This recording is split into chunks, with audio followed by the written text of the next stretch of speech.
খ্রিস্টদের শ্রদ্ধাভাজন এবং প্রিয়জনেরা, আজ আমরা মণ্ডলীতে পালন করছি তালপত্র রবিবার। এই তালপত্র রবিবারে আমরা স্মরণ করি ঈশ্বরের সর্বোত্তম নিপীড়িত সেবক, যাকে আমরা বলি সাফারিং সার্ভেন্ট। তারই ঈশ্বরের একমাত্র বাধ্যগত সন্তান, প্রিয়জন, আমাদের ত্রাণকর্তা ও মুক্তিদাতা যীশু খ্রিস্টের মহাগৌরবে জেরুসালেম নগরীতে প্রবেশ এবং তারই যাতনা ভোগ ও ক্রুশীয় মৃত্যুবরণ। এর মধ্য দিয়ে আমরা প্রবেশ করছি পূর্ণ সপ্তাহে এবং পাচ্ছি আরও একটি সুযোগ, বরং শেষ সুযোগটি নিজের দিকে ফিরে তাকাতে এবং আত্মসচেতন হয়ে আত্মমূল্যায়ন করতে এবং যথাযথভাবে আত্মসংযমের মাধ্যমে নিজেকে যিশুর সাথে একাত্ম হয়ে পিতার গৃহে ফিরে যাবার জন্যে, আর পুনরুত্থানের প্রকৃত স্বাদ পাওয়া এবং একসাথে বলা আলেলুইয়া। এই সপ্তাহটি পূর্ণ বা পবিত্র কেন? যিশুর যাতনা ভোগের জন্যই কি শুধু? না, বরং এর মধ্যে প্রকাশিত আমাদের প্রভু যীশু খ্রিস্টের ভালোবাসার জন্যে, আমাদের জন্যে যিনি হয়ে উঠেছেন সর্বোত্তম উপহার, ভালোবাসা। এবং এই শুরু হয় কোথা থেকে? আমরা প্রথম পাঠে দেখি প্রবক্তা ইশাইয়ার গ্রন্থে তিনি ভবিষ্যৎবাণী করে গিয়েছিলেন, আর সেখান থেকে এই সূচনা হয় আমাদের নিপীড়িত সেবক যীশু খ্রিস্ট, সাফারিং সার্ভেন্ট, তার যন্ত্রণাময় মৃত্যুর যাত্রার মধ্য দিয়ে। আর ঠিক তাই ঘটেছে আজ। দ্বিতীয় পাঠে দেখি সাধু পল সুন্দরভাবে আমাদের বুঝিয়ে দিচ্ছেন কিভাবে আমাদের ঈশ্বরের নিপীড়িত সেবক নিজেকে নমিত করলেন, রিক্ত করলেন, সেলফ এমটি করলেন, যাকে আমরা বলি ক্যানোসিস। আর এর মধ্যে পরমেশ্বরের সেই মহিমা প্রকাশিত হয়, আর পরমেশ্বর তাকে উন্নীত করলেন সব কিছুরই ঊর্ধ্বে।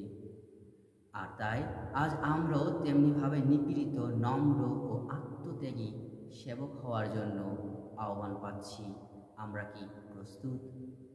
আমরা মঙ্গল সমাচারের দিকে যদি দেখি আমাদের প্রভু যীশু খ্রিস্ট, যিনি তার বিষয়ে যা কিছু ভবিষ্যৎবাণী করেছেন তার পূর্ণতা পাচ্ছে, সমস্ত কিছুরই যেন সমাপ্ত ঘটছে। বাহ্যিকভাবে আমরা আমাদের প্রভু যীশুকে দেখি তিনি মহাগৌরবে জেরুসালেমে প্রবেশ করছেন, কিন্তু প্রকৃতপক্ষে তিনি আলিঙ্গন করছেন সেই কঠোর মৃত্যু যাতনা ভোগ। নিজের বেথানিতে সেই প্রবেশের কথা আমি প্রকাশ করতে যাচ্ছি। আমি যখন সেই বেথানি থেকে লাজারের কবর থেকে জেরুসালেমে প্রবেশ করি, পায়ে হেঁটে ঠিক একই অনুভূতি আমি উপলব্ধি করতে পারি।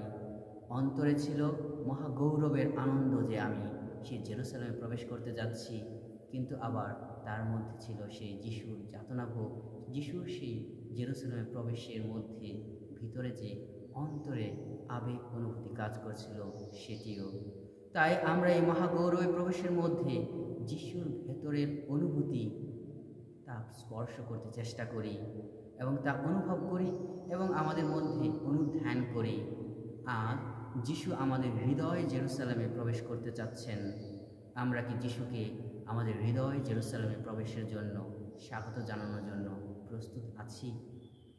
এ যেন তার এক বিপরীতমুখী যাত্রা, যে যাত্রায় মহাগৌরবের মধ্যেও বিদ্যমান ছিল করুণ পরিণতি, প্রশংসার মধ্যেও ছিল প্রত্যাখ্যান এবং অস্বীকৃতি, আবার মহিমার মধ্যে ছিল কষ্ট, যন্ত্রণা।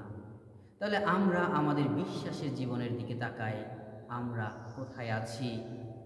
আমরা আমাদের মধ্যে দেখি এই দুই প্রকৃতির উপস্থিতি সর্বক্ষণ। ঈশ্বর যিশুর ভালোবাসার গল্পের এই শেষ লগ্নে এসে আমরা নিজেদেরকে কোথায় দেখতে পাচ্ছি?